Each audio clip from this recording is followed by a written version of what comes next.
Retro anime. How did we find it? How does it hold up? Unpacking the ins and outs of being an old school nerd and proving that 80s kids can't remember a damn thing right. These are the mindless midlife musings of the anime nerd.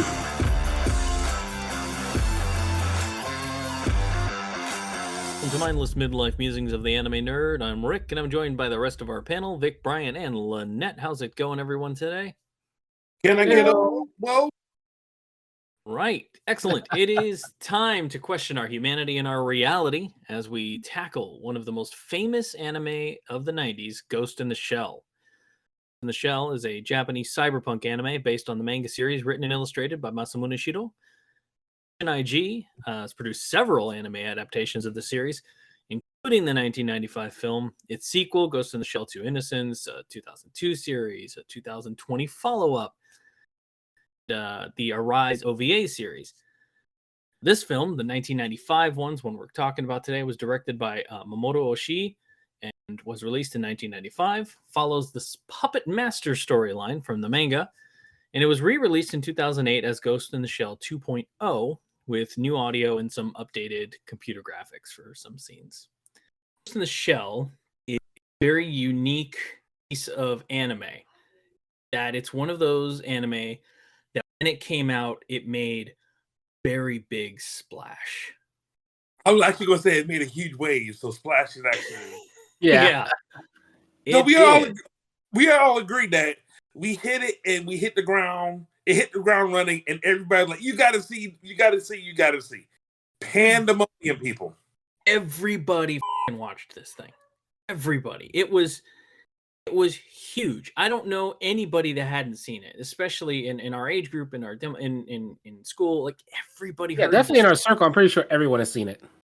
It dropped with so much fanfare, and I think it may have had to do with I don't know if it's just props to the marketing team or what, but it landed with such fervor that everybody was talking about it. It was really well, it was also a part of that manga sizzle reel, so it was Ghost in the Shell, it was Ninja Scroll, and a few others. That's true, and we had established that manga sort of really made anime into a mainstream product. You say that Ghost in the Shell and Ninja Scroll made by the same people? No, this one's done by Production IG. They were released by the distributor Manga Entertainment. Okay. So they were all part of the same. Sizzle Reel was kind of like one of their big titles. And, so basically, Marvel had decided that it was going to release the Sizzle Reel of all the characters that was coming out for the year. Yeah, right. Yeah, and setting it to KMFDM's Ultra. That's what manga did. It was a hugely successful marketing campaign for them. And Ghost in the Shell flew off the shelves. It was a resounding success for them. And so popular that it influenced just a sea of films afterwards. The Wachowski brothers, the whole Matrix that came from Ghost in the Shell. James Cameron's Avatar borrows heavily from concepts in Ghost in the Shell. Steven Spielberg's AI movie. It's just there's so much in popular culture that borrows from this anime. So basically, we're talking about that the effect it had on this is almost similar to the same effect that the sliding bike in Akira.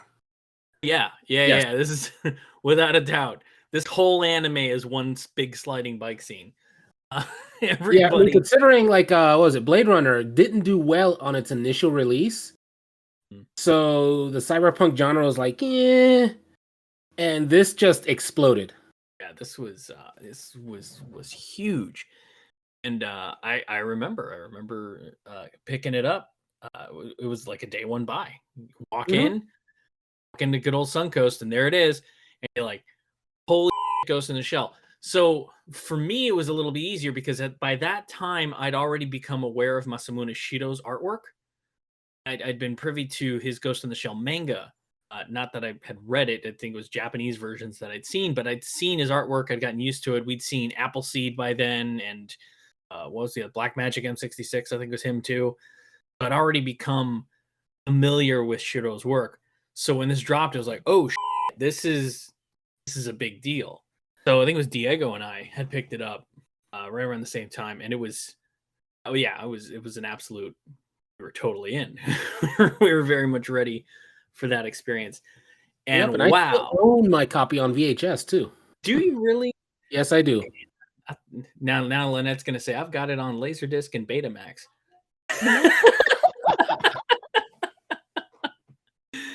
Lynette, had you ever seen Ghost in the Shell before we recorded? Yes. I actually saw it dubbed. This was one of the weird ones where I saw it dubbed instead of subbed, and we're rewatching it, and I was like, oh, okay. I kind of got things that I didn't get when I was younger. I was just mostly like, why is everybody running around naked? That's an interesting. That's an interesting point you want to bring up. I didn't catch this when I was younger. Yeah, no, I agree. I agree with her, man, because I'm the same way. Like rewatching this, every time it's one of those where every time I rewatch it, I pick up something else. Pick up a lot more every time. Yeah, or I pick up an idea or a way of thinking that maybe I hadn't quite picked up on before. This whole film spends a great deal of time basically questioning what it means to be alive. Just the very idea, the very essence of what it is to exist. And I didn't quite put as much weight into it the first couple hundred times. Right? So Yeah, watching it when it first came out, I was just like, I thought it was great. Like the anime, Yeah. like It's this just is bad in motion. yes, right? I was like, whoa. I felt that same way when I watched The Matrix for the first time in theaters, right? So I can equate that kind of awe, like, oh my God, this is amazing. I didn't really catch on to a lot of the deeper meanings until I watched it as I got older, Mhm. you know. But yeah, it's It's- I got pulled into the existential crisis of it more as I watched it. It's at first you're just like, dude, this is so cool. Yeah, but then you start, the more you get into it, you're like, wow, man, I don't know what the fuck is even real anymore. right? And you Okay. know, like when I noticed this time around, I was like, I didn't realize that they had a department that was meant to realign your perceptions once your brain got hijacked. I was like, really? Did I miss that? How did I miss that in all the other times that I watched it? Where this guy like patted the poor guy on the head and went, "It's okay. We have a department that will realign your perception. Sorry for everything." And I'm like, It is a haunting concept. It's a haunting concept that there's a whole team of people is just like, we're gonna fix the way you think. Yeah. Basically. That in itself is just kind of scary to think about. And the fact that they said that, hey, the people who work in these centers, how do you trust them? Well, they go through security clearances and background clearances, and their whole life is picked apart. I was like, and that's it. that's Oh, no, and then they make a passing joke that they get double checked, but you know the double checkers they're only human. You're just like, no, what? no. These are the people in charge of screwing with your brain. Maybe we should not be giving people ghosts so their whole mind can be hijacked. As soon as you find out the first one hijacked, that probably should have been the end to the whole ghost thing. Yeah, I feel like that the very first one, it would be like, you know what, we're shutting it down. Shut it down, people. We're done. That's it. It was a nice try. It didn't work. Tell Bezos we're done. Let's go home. I do have to say though that this was probably the first time where you really didn't have to worry too much about the dubs syncing up with the lips because most of the time they didn't talk. It was all like It was all in their head, literally. it was all in their head. So you didn't Can have to worry about like the mouths being out of sync because nobody was talking. Hey, yeah. Ryan, you look like you've got thoughts, man. I don't know if they're my own thoughts is my problem. We can fix your perception. You don't know if you're new. Perception is I fine. don't know if they're my thoughts or my brain's been hijacked. You know, what are you gonna do? Yeah. I spent a lot of this particular time. You spend a little more time. The last time, I spent a little more time questioning my own reality. You're like, and then you start reading other things. This, I don't know about you guys, but whenever I watch this anime, I start going down an internet rabbit hole of like, what is consciousness, and like what is, and then you find out crazy like your brain is on like a couple seconds delay from the real world, and it doesn't. Mhm. It needs time to process the information. So what you're seeing and thinking is reality is actually like a little bit behind actual time. You're just like, what the what And then is and going on? and also what you've learned in your life helps to fill in gaps. So like if you Yeah. see a shadow dart, most of your life you think it's just a cat. So it could have actually been like a squirrel or a rabbit, but because your brain is used to seeing a cat run across the street, that shadow automatically turns into a black cat. That's It was it. a cat. Yeah, It it was could a have been a cat. tiny raptor that just ran across the street, and you assume cat. Dude, this film f***s with my head every time. I And I think never You know they did their job right when it does. Yes. Yeah. Well, what was it that the major said was something about your memories is like what makes your memories yours? How do you know that they're real? How do you know that they're this? She has like some kind of big thought on the boat where she's talking about how do you know I'm real? There's nothing on me that's real. I'm like a big cyborg. You have to take me in for a tune-up. What lets you know that I'm still me? And she's like, it's because that's how people treat me. They treat me like I'm human, but am I human? I don't know. Mhm. I'm just like, wait, no, now you just hurt my head. I think that this was one of those movies that you before you start, and I'm not saying that I pray to God that I'm not coming off as saying that I am advocating for drug use. I had a feeling this is where you were going with it. But I can tell somebody says they right before they hit play, they're like hit and then go. So I can't speak to experience, but I have heard that this is great to watch on but maybe not on.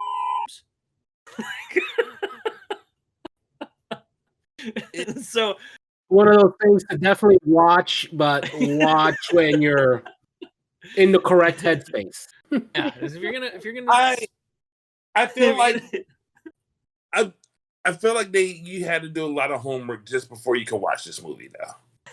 did you Nah. though? Do you explain? I'm curious.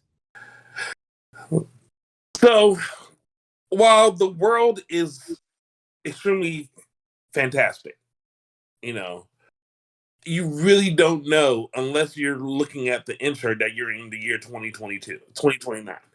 Right? No, they don't really ever break it down. But I and not to defend it, but I kind of glad because 2029 is basically right around the corner, and at this point, I'm like, I don't have my cybernetic jack. I don't get to learn kung fu, just like downloading it. So But same thing like any other thing from that time frame, and even in the 80s, Blade Runner started, the great blackout of 2020.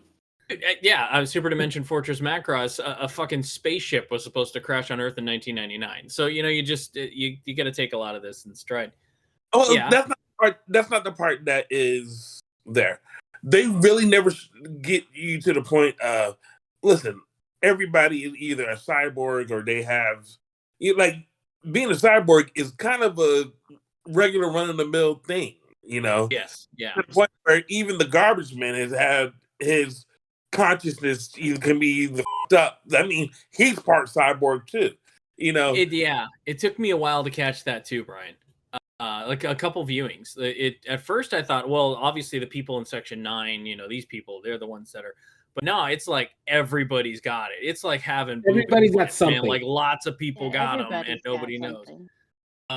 So Mhm. it was pretty wild. And concept of it's like you have like a shell that's in between, that's around your brain. It's not like replacing your brain or a robotic brain, but it's like No, an it is a cyber augmentation. brain. It's replacing most of your brain. It's yeah. The major had brain cells. Yeah, she had parts of her original existed. brain, but most of her brain was cybernetic. Yeah, You know the it's thing about brain it, cells, she's not technically a cyborg. tendons. She's an android. Basically, I mean, if you're looking to put a label on her, then you can call her. Did you just assume her existence? Are you word shaming the major? And I call her an android. I love how they said, you know what, these you can have them. However, your hoo-ha, no. I don't think you're gonna need it. You're not even gonna feel the need to be freaky deaky. No. You are not gonna be a robot sex doll. Oh, without the how could you pass off as human? Really, you gotta have those. It's all Important. about the nipples. Like if it's cold, it's like people gotta know. Back in the 90s, matter of fact, at the time of this, we had just found out that Jason David Frank passed away, the original Green Ranger. Hold up, wait, he passed? Yeah. This morning. What? You guys just blew my mind right now. Yeah. I was going to say that when discussing the Power Rangers, you know that it's about to get real when they go as Morphin Time and they suit up, right? Sure. This is a complete opposite where she strips down, and that's when you know it's about to get serious. Yeah. It's kind of an interesting. I know that Shiro's artwork is reflective of this, and is a lot of it, but it is sort of fascinating how everybody gets cybernetic implants and suddenly inhibitions are kind of go away with it. I guess it's because you just Because it's not actually you. you like manufacture it anyway. These are not my body. These are not my. Go to the world. Well, didn't she say it's like when you get your cybernetic implants, it's automatic. They adjust your metabolism, they adjust your your body fat, everything becomes ideal. So you don't even have to worry because you look just like the other person. You're your ideal body shape. So everybody who used to be a 5 is now a 10, and that's all you have to worry about. They make a damn good argument for getting cybernetic implants. They're like, hold up, right? do a single sit up and I'll have 27 abs. Perfect. Right? You know the thing that got me about that. I love when you hear or when you see, like the Fifth Element. When they're creating Lilu from the Fist. You mean they're 3D printing her? Yeah. Right. But you're actually seeing what their definition of the perfect body is. Mm-hmm. And again, this is the creator, his name? Masamu Mushido. When he just say Shiro, you'll be fine. Strumo? Shiro. Huh? Shiro. Look, we could be here. We could be here all day. But that dude, you see that it's not like he drew his perfect woman, So years later, and he said, "Hey, draw me your perfect woman." It should be the same. It should be the major. Do you think that there will be if somebody asked him there's a difference, would you think he would draw a different person, or do you think it still would be the major? Like, have you seen any of his art books? The answer is it's always the major. It's always going to be the major. I don't know. I think that brings in a question of what society considers to be normal or perfection or ideal or any of those things. Obviously, that's it's a beauty is in the eye of the beholder kind of situation, and people can have whatever body types they want, essentially, right? But I think in this particular case, the concept is that Lynette might have been speaking to is more physiological, like metabolic and health related, right? Like we do know, I am not a doctor, there is considered an ideal heart rate range, and there is considered an ideal body fat ratio, and there is considered, like most medical doctors will agree that there's a certain set of parameters that you can be within to be considered ideally healthy. And I think that that's kind of the modus operandi for how that would have worked. I don't even know that Shiro would have even thought that far into it. He probably just said everybody looks perfect. That say that, because you can't tell me that the Puppet Master did not look exactly like, and they even say it. It's like they're the same model. Right. Like they were driving. You're driving in Prius just like the other guy. It's So, the same. You got to like keep costs car down when you're parts. manufacturing. Yeah, you got to keep costs down when you're manufacturing. If you're going to switch mods out cost the body, money. You walk in and you're like, listen, I need the Jason Momoa abs, Henry Cavill shoulders. and let's see if you could. Right. You start off with a base model and you work from there. So I'm gonna have the A703 deltoids. Yeah, I just love the fact that she was like, "Oh yeah, and if we ever, we actually have to give back everything that we gotten." So that kind of sucks. Which is kind of like a nod to like the Repo Man stories that Oh God, yeah. Is that kind of like, what do you mean you have to turn it in? Like, what's left? What do they keep your original body on ice? Like, what do you? Exactly. It's like, how does this work? And that the logistics of that are never explored in this. But it makes you wonder: is like, do they live forever? mean- What type of are they still susceptible to dementia, Alzheimer's? Because if they have part of their brain for real, is that Yo, there, Depending or is on how much. oh my God, you're just okay. Clearly, I That was needed. where my brain went today when I watched it again. I was like, "Wow, what's going on?" Imagine someone as 'cause- strong as a major and she ends up with dementia and Alzheimer's. yeah, If Can you imagine if all that happened, but the only thing she could do is remember how to make a peanut butter and jelly sandwich? all right, but then that brings in all right. So we know the human mind is flawed, right, in a million Yep. ways, and we know it can deteriorate from things like Alzheimer's. But data rot is a real thing too. Yes. Right. So all of this information is digitized, and there's a cybernetic brain, and and all of that is susceptible to loss of data as well. The ones and zeros that make that information up, they don't always stay exactly the way they're supposed to. So really, you can be from either perspective in this. yeah. What happens if your brain crashes? Or your ghost, has some sort of like little glitch, and then now you don't remember what you did when you were 12. That. You have like a legit brain fart with the 2% of your brain that's still real. Brian is 404ing right now. Yeah, no, but seriously, yeah. So these are all, and that's what this movie does. That's exactly what this movie does. It sends you down this rabbit hole of what it even means to exist. Just the very concept of it, and I want to be an optimist and go, man, that Shiro knew what he was doing, man, and he came up with this concept and wrote it. I don't think he had a clue. I think when he wrote this, he was trying to write an interesting cyberpunk story with a modicum of what it means to be human, and this shit just blew up. I think Hand. those stories when they say he stared into the void for a long time and then he lost his mind. I think that he was trying to do this, and maybe he did like an immersion tank or something like that, and he was trying to build the story, and he just went too far in, and he decided that, well, if I'm going to be insane, I might as well make the rest of the fucking world insane too. So I'm going to relay a story that is kind of how I feel this probably spiraled. And it's about one of my favorite people in the world, Stan Lee. Stan Lee, when he created the X-Men, it was a long time ago, and he just had to come up with basic sets of powers.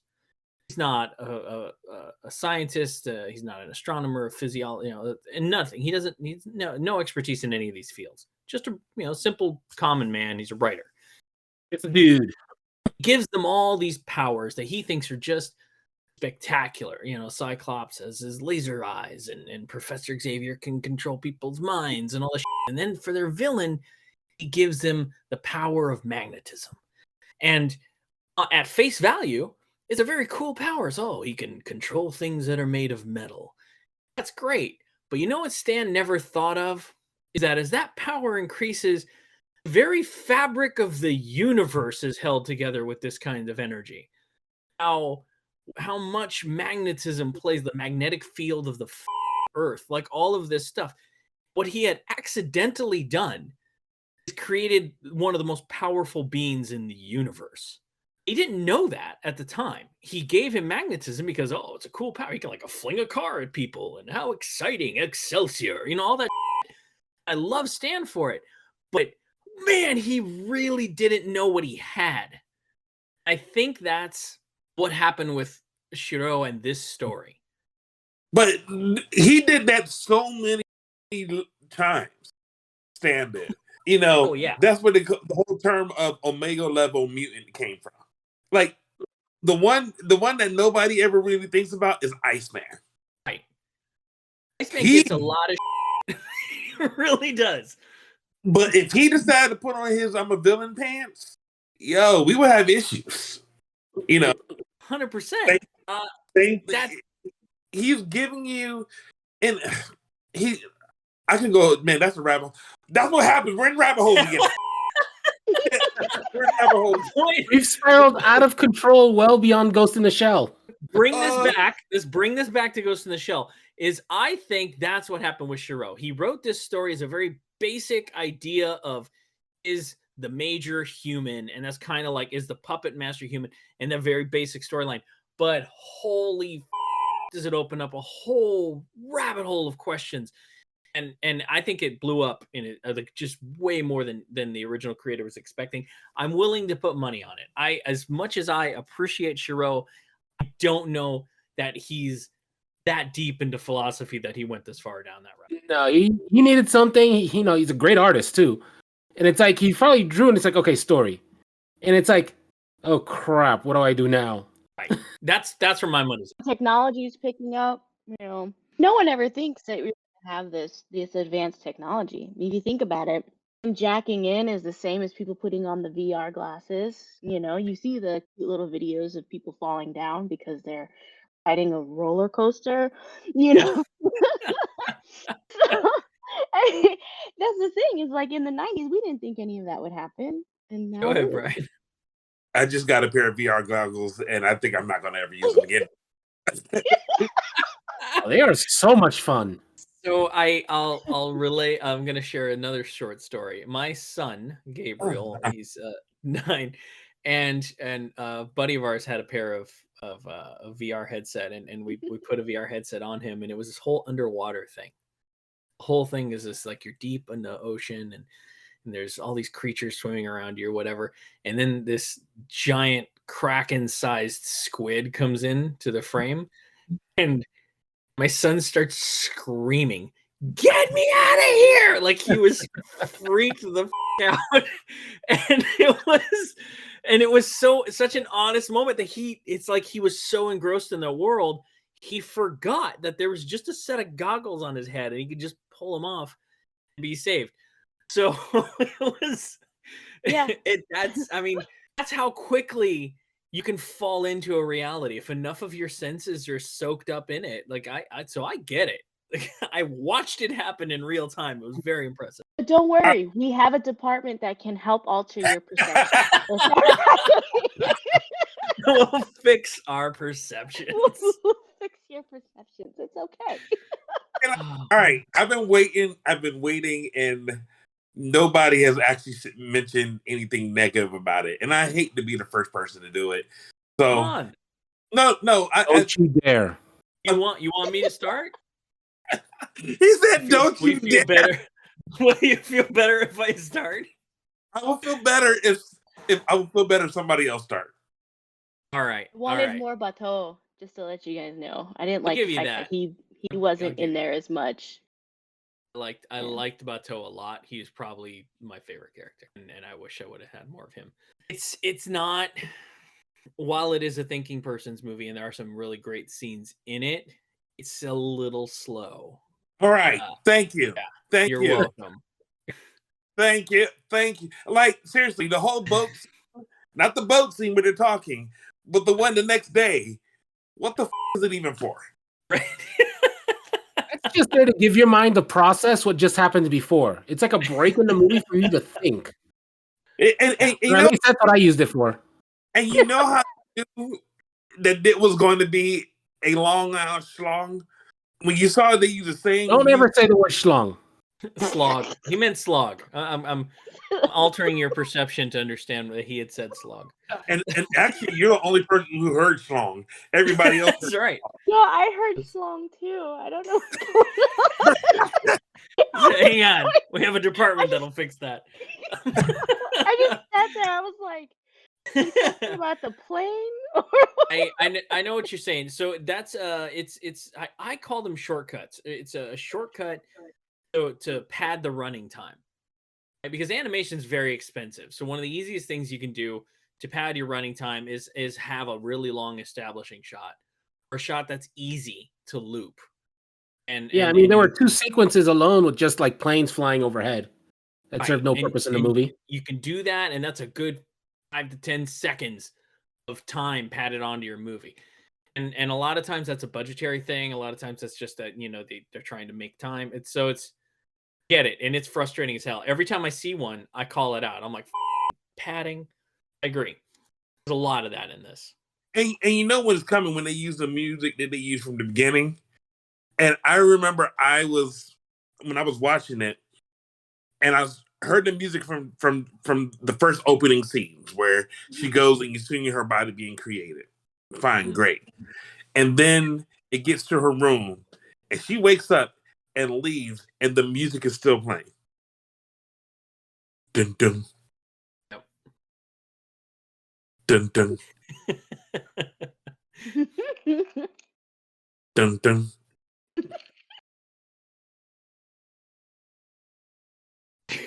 Dun dun.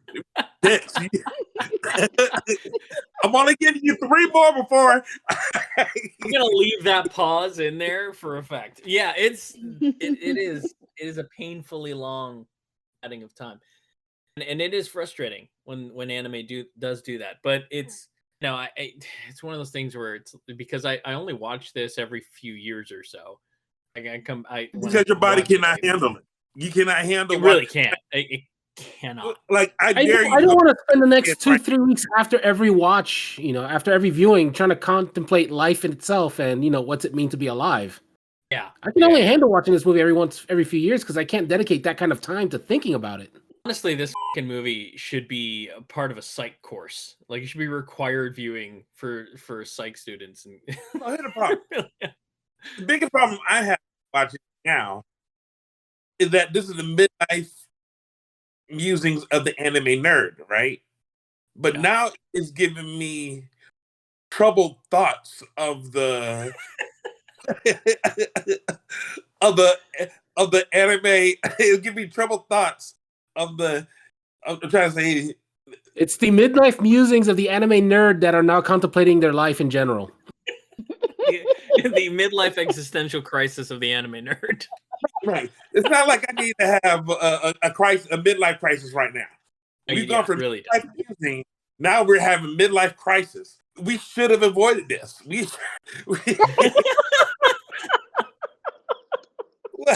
Now's not the time to wonder about if I'm alive.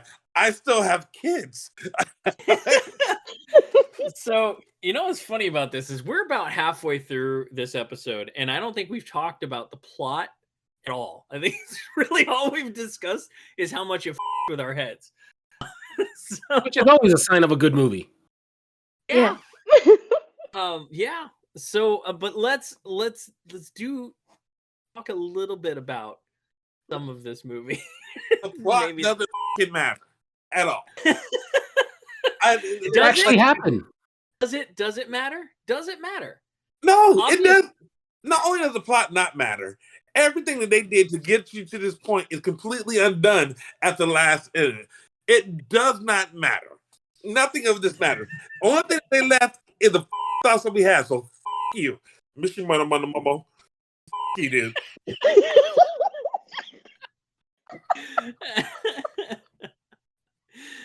I think Brian feels some kind of way about this movie. Yeah, I think this movie personally attacked Brian in some way. Some strong feelings here. Maybe look, I recently retired, and next come to find out they're talking about retiring, and we gotta give all this back. I'm like, who's gonna take me back? Oh my. Yes. No, look. So ultimately, here's the problem. We have Section 6 and Section 9. Section 69. Right? Sure, whatever. Merger. But really, this is a war between these two sections. I wouldn't say a war. It's more like a, oh crap, we screwed up, but we can't let the other guys know that we screwed up. So we're gonna make a mess of things so that way they don't find out, despite the fact that they found out. The best way to handle this, let's destroy all the evidence. Sir, some of the evidence is sentient life. Yeah, no, we're going to destroy all the evidence. All of it? All of it. Just All of it! Hey, so the second thing, I know that there are police, but I actually spent the whole first part of it thinking, said, wait a minute, what police department you know is this technologically advanced? Sure. They haven't heard of the funded police net yet, or not? Apparently, look, man, apparently everybody can afford to have their entire brain digitized these days. Even the garbage man.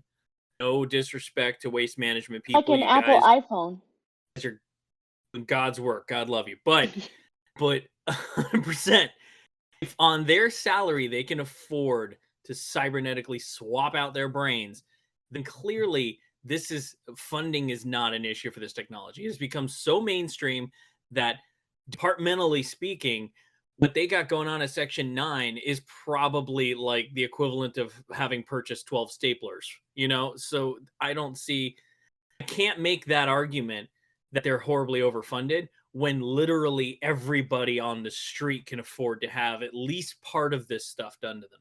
That'd be like saying that the police having a laptop that can get Wi-Fi without a cellular device is overly funded when everybody has an Apple iPhone.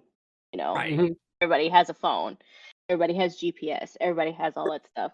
First, I It think just looks funnier. that whole defund the police, it was just a joke. I understand. But no, Brian's a longtime supporter of law enforcement and would really like everyone to know. I get what you're saying. It sounds like it looks like they have multi-million-dollar or multi-billion-dollar equipment when actually they probably have something that they could have gotten at Costco. Hell, they're probably. You ask one of those agents there, they probably consider themselves underfunded. Probably still about not having. Man, those guys over at 6, they really got some nice shit on their floor. What the hell? Weren't they complaining about like the thermal camouflage and only one person had it? Major had it. She's like, she legit was the only person that apparently had it. So Yep. Yeah. I mean, so yeah, everyone else had it, just not in her department. It's escalation, right? If the baseline is everybody has a certain level of this, then the police force and arguably their section is like what, like SWAT unit, essentially. They got a little bit more funding than even the base level police. But I don't think it doesn't feel like it. Honestly, it felt more military. Oh, well, yeah. Yeah, it felt more military with everything that they had going on. I agree with that. If I can make a small observation, isn't the police force now basically a military? I mean, just looking at what they got. Dude, some departments can get military surplus weapons. Rabbit hole alert. Danger. Right, rabbit hole alert. Yes. So yeah. You're right. Let's not lose sight of our goal here. And we still haven't talked about the plot. There was no plot, so you don't get to talk about it. Fair enough. I did have a quick thing that kind of freaked me out a bit, and then make me realize that it's actually kind of true today. When the major hacked in, she was able to see everything everywhere based off of like GPS location, street maps, and all that other stuff. I'm sitting there going, oh crap, they got that now. Yeah. Like my brain went, geolocation. Oh my gosh, they got that now. LoJack, my car. It's kind of funny, like, to really look at this with a modern lens and think about when it came out in 95. When it came out in 95, the idea of a cell phone was science fiction. So to look at it now, you're like, well, we're basically there. Like, we're pretty much there. I was coveting my pager in the 90s. Right. All right. So here's my rabbit hole. I gotta give you guys this one. All right, go ahead. Back to your GPS. We look at our phone and we use the GPS on our phone, right? Sure. And as users, we just see us. However, if there's another user that is using the same application that we are, we'll be able to see that person, right? Mhm. We're able to see that. So my thought process is that we're using it on the phone. What if at Wage's headquarters, they're actually looking at it on a huge map and tracking everybody going to where they need to go? And it just made me scared. It's You scary. never read the legal disclaimer before signing up, huh? That's right. Terms and conditions may apply, guys. Hey, look, when I tell you, reading those terms and conditions felt like I should be, it would be a rabbit hole for, and maybe that's what it is. Maybe the whole thing about Ghost in the Shell is that it's the terms and conditions of life. You The read ones your you don't privacy read and policy. just- There is, so this, to be fair to Ghost in the Shell, they're not the first ones to pose this question, right? Cyberpunk films have kind of been posing this question for a long time. The idea of how much surveillance is too much surveillance. And even Bubblegum Crisis, back when we watched that, had a lot of that kind of similar themes going on. You know, Hey, we're going to go ahead and put this into too much category. Safe bet we're at too much. Here's your line. No. We're past the line on this one. But yeah, so it's always, but that's one of the many themes of a cyberpunk film. And when it's done well, like this, it's done very well. You really start questioning things like, why do I carry this thing with me everywhere? But yeah, that's surveillance is everywhere, right? Like, and it's not just, God help every person who listens to this and is the kind of person that thinks, you know, that they're not being tracked, or they think that their vaccine's going to give them a microchip or whatever the conspiracy theories out running around. And then they tweet about it from their cell phone. Like, just Their cell phone on the free service they signed up for that automatically tracks them and sends them ads specifically based on their paranoia. Right. Yeah. So the very concept of, you know, of their privacy being violated is like, really? Did you read the terms and conditions? I'm gonna go ahead and give you my renaming of Ghost in the Shell. It's going to be terms and conditions. Go ahead. That's what you're calling it? Terms and conditions? Terms and conditions. Terms and conditions. In the shell. So, in the show. So that's this movie sends you down these rabbit holes. It doesn't address any of them. Nope. The only one it's really asking. You mother. The only one it's really asking is what it is to be alive, right? That's the only question Ghost in the Shell is asking. And your progeny. Right. Okay, yeah. It's are you alive, and your progeny actually make sure that you extend your existence, right? Because that's what we're talking about, cells and things like that. Your memories don't transition to your children. Not just so much you living forever as a copy, but as an offspring. Yeah. Which is a weird idea. So that's where my brain went. That's the only question that this movie is specifically focused on asking. The fact that we watched this movie so many times and come to all these other questions is a whole other thing. It could be a podcast just dedicated to that. Oh yeah, watch this movie again in like 2 years. You'll have a totally new set of questions on top of the questions you've had for the last 20, 30 years. Yeah. Hey, so when we, honestly, we should have put this out into the universe saying that we wanted to interview the guy that wrote this so we can give him our thoughts. Oh man, when we get to that point. Yeah. Masamune Shiro, longtime listener of the show. We'd really like to have you on. We always appreciate your feedback. Cheeto, you mother. I think the other part that scared me was when the AI became self-aware. And then as soon as I heard that, I was like, oh, that's the Animatrix leading into the Matrix, leading into every scary thing, leading into Terminator. So there's this very interesting dynamic with AI and robotics. To me, it's the West, we have a horrible fear of robotics and AI. We're very much afraid of it. In Oh, we pretty got a much fear every of aspect. everything that we Right. don't understand. And in the East, it seems like, with the exceptions of some things, that there's a little more embracing of the idea of robotics and AI and the kinds of things that it can do. So, which is kind of why it just as a base observation, as a layperson, most science fiction coming out of the East is robots are generally good. Then most science fiction coming out of the West is robots are gonna murder you. Or turn you into little batteries. There are the exception being cyberpunk. Right? Cyberpunk content coming out of the East or the West, it's kind of all the same thing.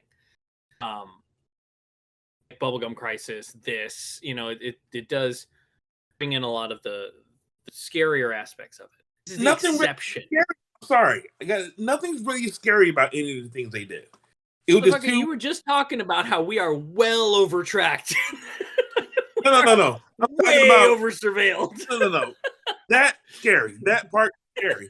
But I'm saying that in regards to the interaction between the two robots or the two, nothing. The master and the major. Right. If anything, this whole thing, the plot of this thing, it's an arranged marriage. It's the terms and conditions of an arranged marriage. It's a very interesting way to look at this, and I understand your perspective. I applaud that assessment. You know, the thing about it, people are listening to this, and if they had not thought about it, we're now responsible for blowing their minds. They're gonna be like, wait a second. They're gonna watch the movie, and it's gonna be like. Psh. So I do have questions. All right, so I have questions about the Puppet Master specifically. You guys can help me. Baby daddy, you put some respect on his name. You can help me decipher this a bit. Puppet Master was never human, or was human. Never. Never. It was a completely synthetic. It's something that just gains sentience in the process of hacking the world. Right, and it wants to be human. Like, it wanted to have a human. It wanted to be body. Treated as it's alive. Right. It wanted rights. It wanted basic human rights. Yes. And then in the end, it convinced Major to an arranged marriage, so to speak, Mm-hmm. where they would fuse to become a new being. Yes. Essentially a child of the two. Exactly. That is a very convincing robot. So that is a very convincing AI, because, man, I don't know, I'm willing to give up just existing. You may not be, new. But I can't tell you how many cosplays would be like, sign me up. They have a whole movie, Grandma's Boy, where the antagonist wants to be him. You think he was the only one? Out of here. Yeah, I don't know, man. So I guess that's question of how far you're willing to go, right? Like, what benefits do you get from this, right? Everybody wants to know what's in it for them. What's in it for the Major in doing this? She asked the question. She's like, "What's in it for me?" You're like, "Well, like, you can ask a question I'm never going to answer for you." So, yeah, I think he hinted at that it was a combining of the two. Like, she gains his abilities or something along his those lines. global knowledge, her life experience. They come together. They create one new being. Boom! There you go. It's essentially like giving birth to a new child, but instead of a physical body, it's a birth of knowledge and a personality. Yeah. And in doing so, you cease to exist. Or do you? That's the question. Yeah, and that was what he posed too. Is as humans, you live on through your progeny. So technically, you didn't really disappear. You just kind of live on. So that's another thing. Actually, that was another thing that Bato brought up earlier, or the Puppet Master brought up earlier. It's like, a regular person changes throughout their lifetime. Sure. Whereas, once you're cybernetic and whatever, It's like you're the ideal version of you. That's it. There is no evolution of you. You don't get that creaky knee. You don't get the sore back. Oh, damn that creaky knee. But yeah, no, it's God, it's such a Right. Exactly. Yeah. I think that was the first. Was that the first time we saw Victor get broke? Yeah. It's like I know what I want to say, but the words don't make sense trying to come out. Our goal is for everyone to 404 before the end of this episode. Hold on, try doing this. Take your hands and creak them like this while you try to talk. It helps out. Right. Yeah, it's doing nothing. No. You're not twisting. You are literally just.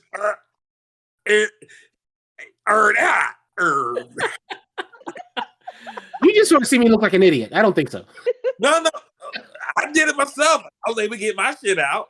I knew when we talked about this that we were going to have a hard time dealing with the existential crisis of it all and all that. Mm-hmm. But I would like to talk about some of the cool, like the armor, the spider tank, spider tanks, and no Tachikomas, but spider tanks. Right, spider tanks. But I mean, Tachikomas would have been cool. But yeah, the spider tanks, that was fucking crazy awesome. The weaponry, like you can tell that Shiro's obviously a fan of armaments. Oh yeah, even in his artwork. You can always time to take the armaments off and get down to business. I loved there's something so great about that scene where she's chasing down the garbage man. And it plays out so well. And she's just cleaning his clock out there in the puddle. It just this movie's gorgeous, by the way. Did you notice her shadow in the puddle? Dude, yes. Dude, that's what I'm like. This is so gorgeous. I don't know if it was animated on the ones, but some of it was. Like, it had to be. And you know, that actually sent me down a rabbit hole of how would you see her shadow in the water? And I was like, you know what? It actually makes sense. We're talking about thermal, and then we have basically the difference between thermal would be what exactly is the shadow? Like, seriously, what exactly is the shadow? And the shadow is basically from the sun. Right. Coming down. Light, which it would have to. The armor, the thermoptic armor is just to screw with your eyes. It doesn't screw with reality. All it does is take what's behind you and project it to what's in front of you. Like, that's kind of the concept. You would think, but we're talking about the hierarchy of forces here, whereas I was going to go to. Yeah. But basically, the sun is much more powerful than anything that we have down here. So the light from the sun blasts anything that, and if you really think about it, that's what sight is the reflection of light within your eye. Yeah, the sun is basically the reason you can see. like, I mean, really. That's basically it. That no matter what you can do technology-wise, you are not going to be able to fool me. Look at the shadow, you got to ask. Yeah, there's a lot of tech porn in this. Mm-hmm. You're really gonna have a good time really appreciating science fiction. This is a movie for you. So do we? We're gonna run a little long here, but do we want to address movie?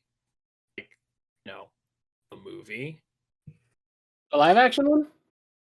The movie is basically this.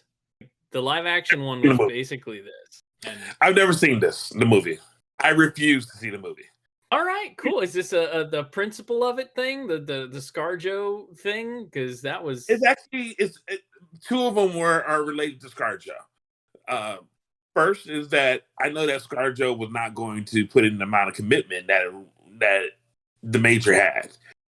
You know, she was not going to be showing her, and I was like, you know what? I'm not even going to. Well, you know, Brian, I'm glad you had your priorities straight for that one.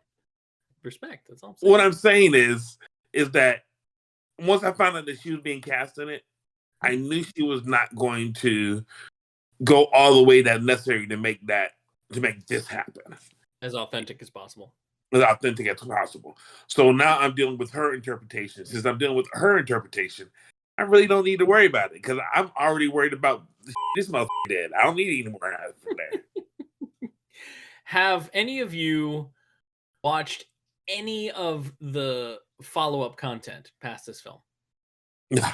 Okay, so I did watch Innocence theatrically. Yeah, no, if you thought this movie blew your brains away, don't watch Innocence. None of you seen anything beyond this original? The original? Standalone. I still standalone just a little bit, but to me it felt like I don't know. I So- preferred the movie over the series. So I was herein like, lies "Mm." my criticism, my biggest criticism of Ghost in the Shell. It's excellent, but that's where it ends. Like, it asks all the right questions or it directs you to ask all the right questions, but don't need more of it. Everything else that came after it feels like a cash grab rather than wanting Honest. to dive Earn deeper into Earn those. it. Yeah, there you go. That's my opinion on it. That's why I've never been able to get into. I've tried to start, I think, every single one of the follow-ups, and I have failed to get into any single one of the follow-ups. This movie ends in such a way that leaves me so mind that I can't think straight for a week. I'm questioning my own reality, and the second I jump into any of the sequels, I'm like, why, what are we doing? Honestly, you can feel that you're being fake. This actually being genuine, and anything after that, it doesn't feel as authentic. It feels like a cash grab. It feels like the studio's like, we need another one of those. It feels like forcing the Wachowskis to make more Matrix movies. Couldn't say that with a straight face, could you? No, the problem is this one was the first. It was just done so well that nothing else has really lived up to it. Yeah, I can't even get through the live action. I tried. I really did. I was like, let me see how it goes. The first 10 minutes reminded me of the actual movie of the anime, and then after that I was like, I think they're going somewhere else. I don't know what's happening. Okay, so I did watch the movie, the live action one, beginning to end, theatrically, and some of it was done really well. The spider tank in the movie was freaky. It was like kinda cool. jet black with neon red light. It was but I feel like there was two. I mean, the story explained essentially why we had Scarlet as the major, but it was an explanation and a side story in that story that wasn't needed at all. Or they could have ignored that entirely by Yeah. casting a different person. No, because they're realizing that it's necessary. They're Had saying to. it's necessary. That this Had to. They did it literally. It was done, I feel like, to stop people from complaining that they whitewashed the story. But Kinda, yeah. that entire little bit just wasn't needed. So here's the thing about the whole whitewashing, right? Anime is never drawn authentic to race. Okay, Would go you- ahead. I have a counterpoint, but go ahead. But anime is never drawn authentic to the race. So if you're saying that you're Japanese, right, but you look like Naruto, does Naruto really look Japanese? Right. So there have been a few instances where Japanese YouTubers have gone out and interviewed people in Japan in the streets and asked them what nationality anime characters look like to them. And almost universally across the board, the answer is they look Japanese to them. So the thing of it is to us, it doesn't look Japanese enough. To the Japanese, they all look Japanese. So it's a question of your own perceptions. The people of Japan see these characters and see them as Japanese-looking characters. So characters like the Major, unequivocally, to the Japanese, this is a Japanese character. So would you say Americans are like, nah, that she looks like she's from the Bronx. That I think people project onto animation what they want to see. And to the Japanese, these characters are Japanese. So it took me a long time to start realizing the different Asiatic cultures that you can see. And it wasn't until I can't believe I'm going to give this movie props or this series props. It wasn't until I was listening to 3x3 Eyes to actually realize, oh, they're in China. Oh my God! Wow, Brian. Wow. Mark, Brian, I'm proud of you, man. Proud of you. You're giving 3x3 eyes props for anything besides a wooden. I'm giving you major props here, man. This is a big win for you. Found something beneficial from 3x3 eyes. You found some good, man. Go ahead. We're gonna need bonus content. Bonus content. Right. Now we have to do a follow-up 3x3 eyes roundtable with like 30 other people. They were really about to throw 3x3 eyes in the garbage until I said that. And that's going back on the show. But here's the thing, though. Anime, for all intents and purposes, until recently was, primarily, designed, made, and marketed for the Japanese market. And it hasn't been until more recently, I want to say the past 10 years, where, the Western influences started getting their grubby little fingers in it, for better and for worse. Yeah. So I think something that did a really great job of capturing, and it's not Ghost in the Shell, but I'm bringing it back for Ghost in the Shell. So just bear with me on this rabbit hole. But Avatar, the Last Airbender. Say what you want about how horrible a movie it is, and it sucks. I love that they were they're saying Asian, but they brought in so many different. You had Indian, you had Inuit, you had so many Pan American or Pan Asiatic references to go for in there, and I thought it was a really brilliant touch of what they can do for it. That was the only thing I could really damn, this movie is making me go back and give props to movies I hate. What the? It's altering your perception. Now, Brian, all we got to do is find something that can redeem Burn Up W for you, and I think we've come full circle. I'm done. We're done. Final thoughts. Go ahead. Yeah, let's do that. We've run quite long on this one. Final thoughts. Lynette, would you like to start us off with final thoughts on Ghost in the Shell? Final thoughts. I can watch it anytime. I have never been bored with it. I would have to say that I enjoy it.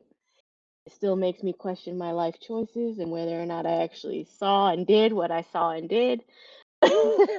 That's okay. It gives me hope because there's going to be a department eventually that will fix that for me. So they'll take care of you. I have to say, if you haven't watched it, shame on you. Unless you're under the age of 20, then you've never heard of it. But watch it. You gotta watch it, no matter Still what. Shame on you. Hold up. We didn't get shame on you. We didn't get shame on you for Akira, which I still haven't watched.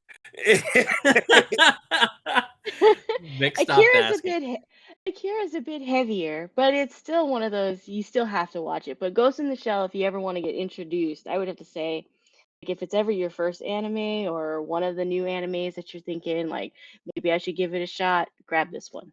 That's what I say. Just pull it up and grab it. Would you say it's a good anime to start a non-anime fan on? No, because they'll be depressed. I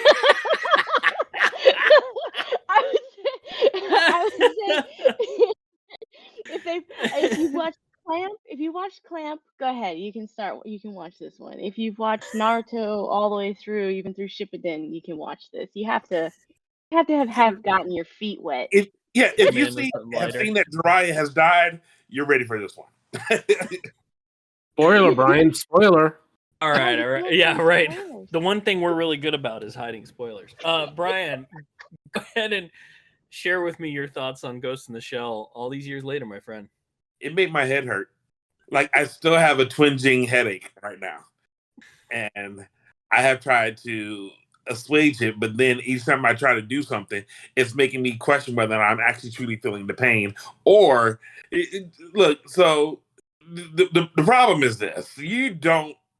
I think that, okay, you need to have a fucking totem before you start watching.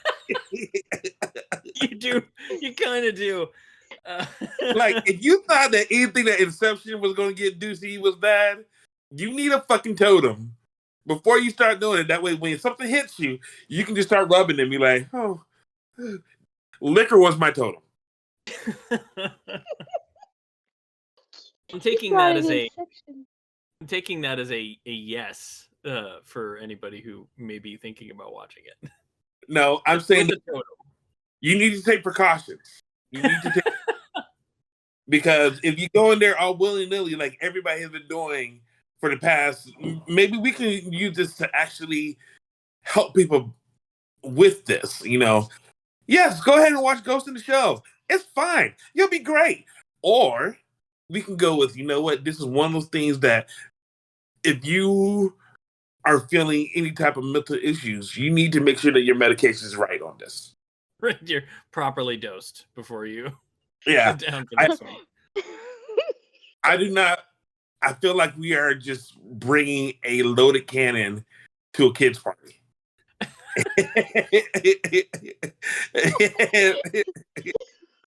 Because if you really think about it, we watched this back in the 90s. And when we watched it, I don't know if we caught even just one thing that would have f***ed us up.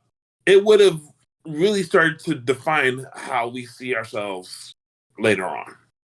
There's a responsibility that you need, a self-responsibility or just collective that you need to, like, I remember when Ozzy Osbourne first came out and people were like, don't listen to Ozzy Osbourne, he bites the head off of bats. Yes, thank you for telling me. Now I can still go listen to Crazy Train and be all right. Same type of scenario with Ghost in the Shells. Yes, you're going to listen to Ghost in the Shells? Yes, they're going to f*** you up. Please understand they're going to f*** you up. Okay, thank you for warning me. I can go watch it now. In light of Brian's final remarks, I think we should create a center called Brian Center for Alternate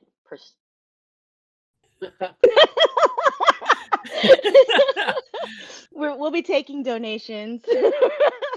Okay, we Watch have a Ghost in department the that'll fix Shell. that for you. Right? Actually, we've been doing it the entire time, so we are flush cash. So, all right, Vic, Ghost in the Shell. Okay, so I feel like this movie, it's perfect for like four types of people. The cyberpunk fan that, enjoys cyberpunk movies and hasn't watched anime yet, great gateway drug. For the cyberpunk anime fan, I mean, seriously, this essentially like made it mainstream. People that like, futuristic action movies, great movie for that. And people that like to think and like to be tortured while they think, great movie for that. I mean, as long as you got an IQ of more than broccoli, you should enjoy this movie. All the reviews from Broccoli have been positive for this film. Just FYI. Other than that, it's freaking great, and I feel bad that we spent more time talking about how much this movie screwed us up than the movie itself, because I feel like it's an injustice to the movie because it's so good. You know, the thing about it is, let me say that. We could come back next year with the intent to talk about the wonderful plot in it, and I guarantee you we will still have the same show. For sure. Like I said earlier, we'd have a whole new set of questions Yeah. based on the reviewing. And then we'd still bring up things that we forgot to bring up the last time and the time before. It's a never-ending rabbit hole.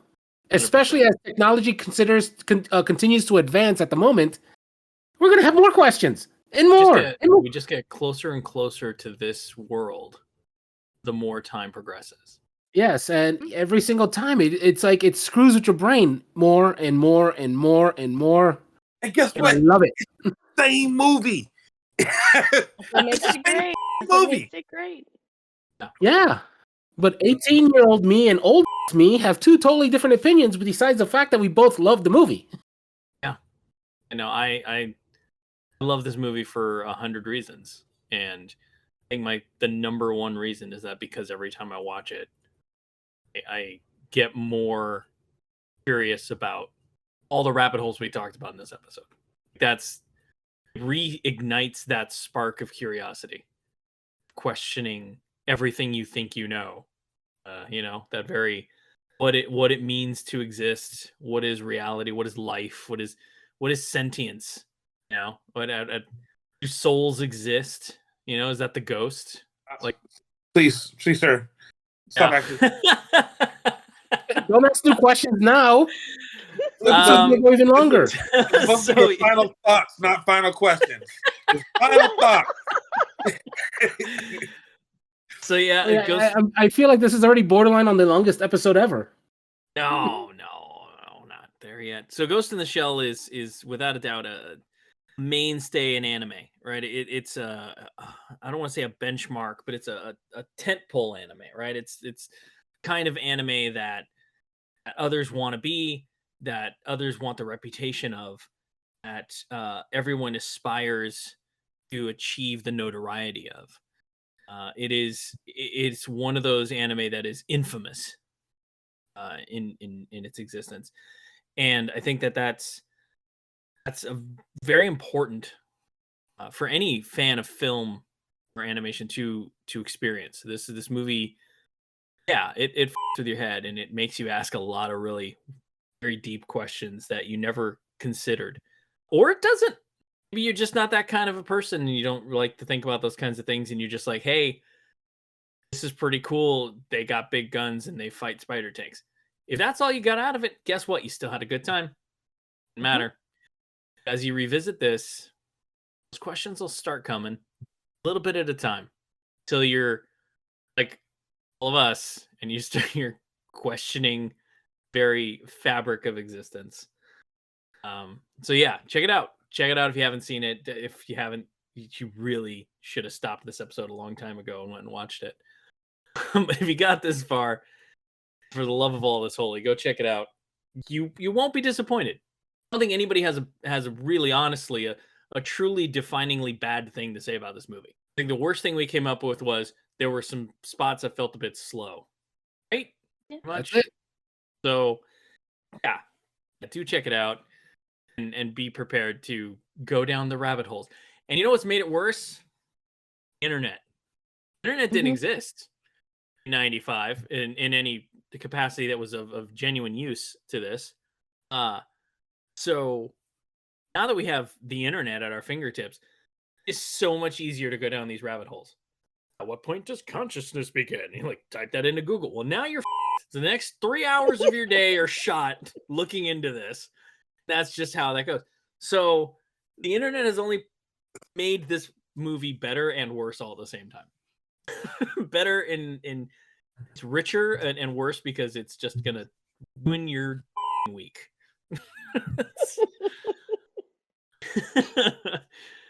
Don't watch it on Sunday night. Don't watch it on a Sunday. Yeah, don't watch it on Sunday going into work on Monday. You have a huge case of this shit. Just watch it on a Friday night after work, and then you can waste your entire weekend pondering life. Brian gave it a rename. Does anybody have something they would prefer to rename Ghost in the Shell? Anyone? I thought about it a little bit. Go ahead, Vic. Yeah, I was going to say reasons why not to swap out your brain with a cybernetic one.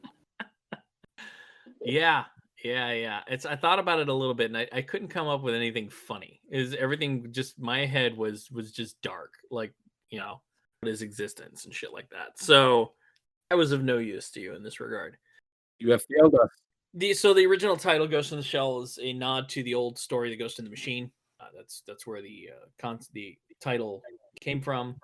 Pretty apropos. So anyway, that was my last little mindless musing for you.